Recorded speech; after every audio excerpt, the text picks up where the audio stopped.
The Book of Proverbs gives us a vision of the paths to life and death, represented by the image of two women. One is named Lady Wisdom. She leads all who will listen to her words down the path of life. The other is named Lady Folly.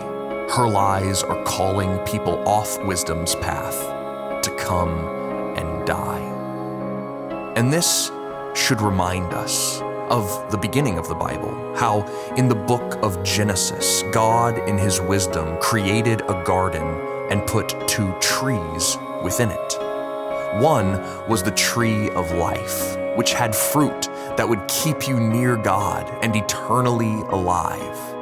The other was the tree of knowledge, which had fruit that was desirable to the eyes and even promised to make you wise, but in the end, its fruit would only cause you to die. The first to face this paradigm were Adam and Eve, who were told to let God's wisdom define what is wrong and what is right, to trust wisdom's voice, to listen to wisdom's words, so that thereby they too would become wise. Through wisdom, they would live with God and eat from the tree of life. But there was another voice in the garden by the tree of knowledge that did not speak wisdom, but spoke lies. It was the voice of the serpent that called the gardeners aside and taught them to question the voice of wisdom, taught them to listen to their own truth, to define their own versions of wrong and right. And this was the voice of sin, the voice of the enemy. This was the voice of Lady Folly.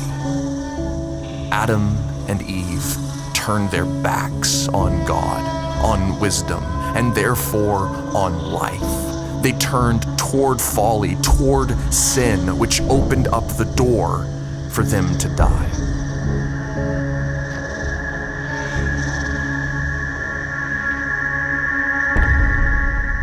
So they were separated from God, who is the source of life. They were separated from the tree that would keep them alive. The point of Proverbs, then, is to get us back in to the garden, back to life, back to Eden. And Proverbs does this by trying to teach us to listen to the voice of Lady Wisdom. And the primary way Proverbs seeks to tune our ears to wisdom's voice and open our eyes is with short, simple sayings that play out God's wisdom in everyday life, so that we can see in everyday things what God's ways look like. And what they look like is life. What they look like is vitality. What it looks like to be wise is to have joy, favor, and immortality. What it looks like to live with wisdom is to be back in the Garden of Eden. Which is why in Proverbs, Lady Wisdom is not just giving good advice. She is leading those who will listen to the tree of life. But alongside the way of life, found beside nearly every wise proverb line, we find the way to death also being described. She is called adulteress, forbidden, wayward, Lady Folly. Her speech is smoother than oil. Her lips drip with honey. She lures people away with her vain promises of pleasure, ease, and fame. But her path only and always leads to the grave.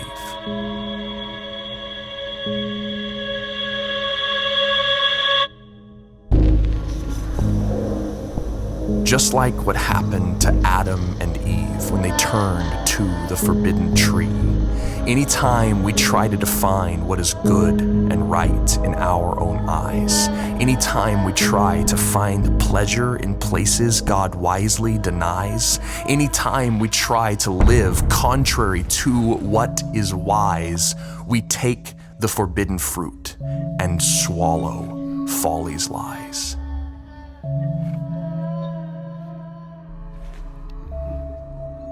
Anytime we try to find a way to live apart from God, we only find our own demise.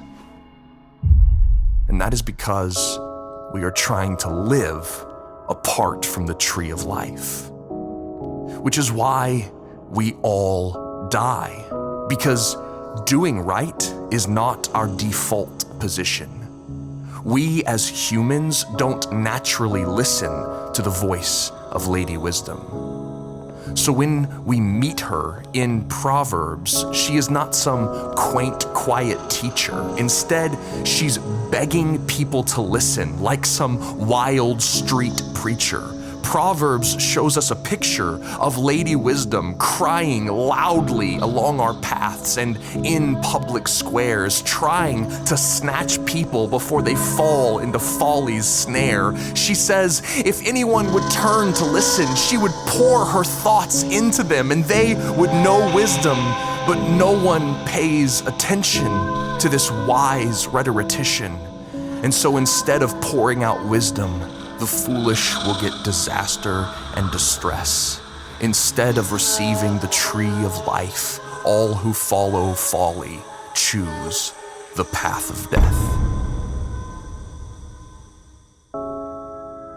But God's wisdom would triumph over folly, because wisdom would come in the flesh. Wisdom would move beyond the words and sayings of Proverbs to take on life and breath. Wisdom would be a human. The voice of God would be like us so that we could encounter wisdom in the person of Jesus.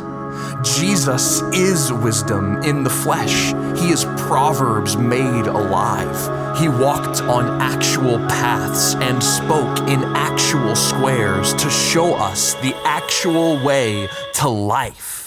He walked the path of the wise, which no one else was able to tread.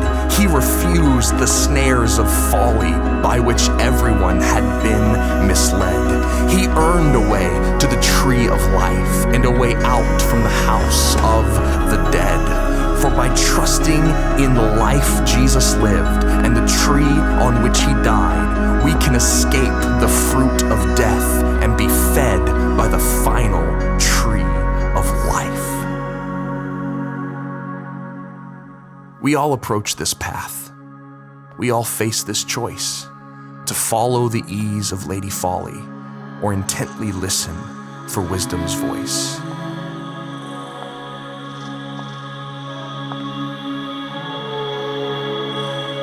But the difference now is that Jesus does what Proverbs said Lady Wisdom would do for those who listen to her counsel and for those who would hear it. Jesus comes to fools like us and pours his wisdom into us through his Spirit.